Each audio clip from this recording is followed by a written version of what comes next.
Hi all, welcome to SK Innovations 30 days healthy snack seriesல இன்னைக்கு டே 13ல இருக்கோம். இன்னைக்கு வெள்ளை பணியாரமும் அதுக்கு சூப்பரா ஆப்ட் ஆகக்கூடிய தக்காளி சட்னியும் எப்படி பண்ணலாம்னு பார்க்கலாம். இதை செய்ய 1/4 கப் அளவுக்கு தேங்காயை அதோட மேலே இருக்கக்கூடிய தோலை எடுத்து மிக்சியில் அரைச்சிக்கிறேன்.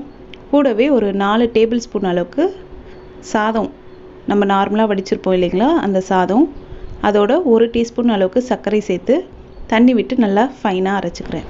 அடுத்து 1 கப் அளவுக்கு வீட்டில் அரைச்சிருக்கக்கூடிய இட்லி மாவு எடுத்துக்கிறேன். புளிச்ச மாவு தான் இது. இதோட நம்ம அரைச்சிருக்கக்கூடிய பேஸ்ட்டை சேர்த்து நல்லா கலந்து விட்டுக்கலாம். இது கடைகள்லாம் கிடைக்கிற அளவுக்கு நல்லா வெள்ளையாகவும் நல்லா குண்டு குண்டாக பந்து மாதிரி வரணும்னா ஈஸ்ட்டு 1 டீஸ்பூன் அளவுக்கு 1 டீஸ்பூன் அளவுக்கு சர்க்கரை சேர்த்து சுடு தண்ணியில் சேர்த்து வச்சிருந்து ஒரு 10 நிமிஷம் கழித்து பொங்கி வரும். அதை இந்த மாவோடு சேர்த்துக்கோங்க. இந்த மாவு அப்படியே இருக்கட்டும். இப்போ ஒரு மிக்சி ஜாரில் 1 கப் அளவுக்கு தக்காளி, 5-6 பல் தோல் உரித்த பூண்டு, காரத்துக்கு ஏற்ப மிளகாய்த்தூள் சேர்த்துக்கோங்க, தேவையான அளவுக்கு உப்பு, இதெல்லாம் நல்லா அரைச்சிட்டு ஒரு பேனில் எண்ணெய், கடுகு, கருவேப்பிலை தாளிச்சிட்டு அரைச்ச தக்காளி பேஸ்ட்டை சேர்த்து நல்லா கலந்து விட்டுக்கலாம். இது கொஞ்சமாக தண்ணி நான் சேர்த்துக்கிட்டேன். உங்களுக்கு தண்ணியாக வேணும்னா இன்னுமே கொஞ்சம் தண்ணி சேர்த்துக்கோங்க. இது நல்லா ஒரு 10 நிமிஷம் லோ ஃப்ளேம்லேயே வச்சு கொதிக்க வச்சுக்கோங்க. அவ்வளோதான், நம்மளோட சூப்பரான தக்காளி சட்னி ரெடி ஆகிடுச்சு. இப்போ பணியாரக்கல்ல ஒரு சொட்டு அளவுக்கு எண்ணெய் விட்டுக்கிறேன். ரொம்ப எண்ணெய் விட வேண்டாம்.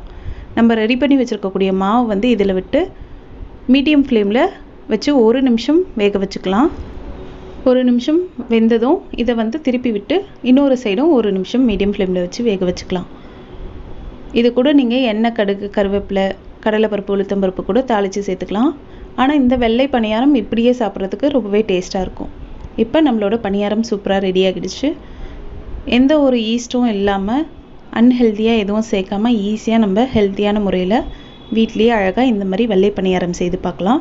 ரொம்பவே டேஸ்ட்டாக இருக்கும். அதுவும் இந்த தக்காளி சட்னியோடு சாப்பிடும்போது இன்னுமே பசங்க எல்லாம் விருப்பமாக சாப்பிடுவாங்க. இந்த வீடியோ உங்களுக்கு பிடிச்சிருந்தால் லைக் பண்ணுங்கள், ஷேர் பண்ணுங்கள், கமெண்ட் பண்ணுங்கள். நம்ம சேனலை ஃபஸ்ட் டைம் பார்க்குறீங்கன்னா மறக்காமல் சப்ஸ்கிரைப் பண்ணிக்கோங்க. தேங்க்யூ ஃபார் வாட்சிங்.